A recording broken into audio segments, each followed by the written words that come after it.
মানে অনেক চ্যালেঞ্জিং ক্যারেক্টারই আমি এখন পর্যন্ত করিনি বা করার চেষ্টা করছি। ভক্তদের কথা মাথায় রেখে এবার শাকিবের সিনেমায় যুক্ত হলেন মুশফিক ফারহান।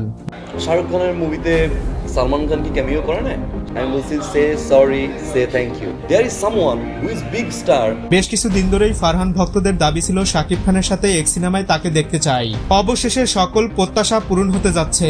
অলরেডি ঢালিউড মেগাস্টার শাকিব খান আগামী বছরের ঈদ উল ফিতরের একটি সিনেমায় চুক্তিবদ্ধ হয়েছেন।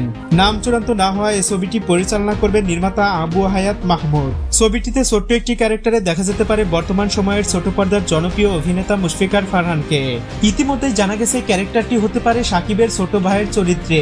90 দশকের গ্যাংস্টার নির্ভর এই সিনেমায় এমন কিছু প্রদর্শন করা হবে যা বাংলা ফিল্ম ইতিহাসে মাইল ফলক হয়ে থাকবে।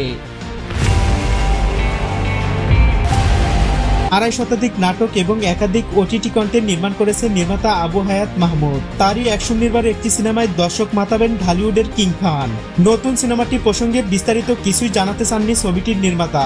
শুধু একটা কথাই তিনি বলছেন, এটা একটা অ্যাকশন ফিল্ম, আর এতে এমন সব অভিনেতারা কাজ করবে যা দর্শকদের প্রত্যাশার থেকেও অনেক বেশি।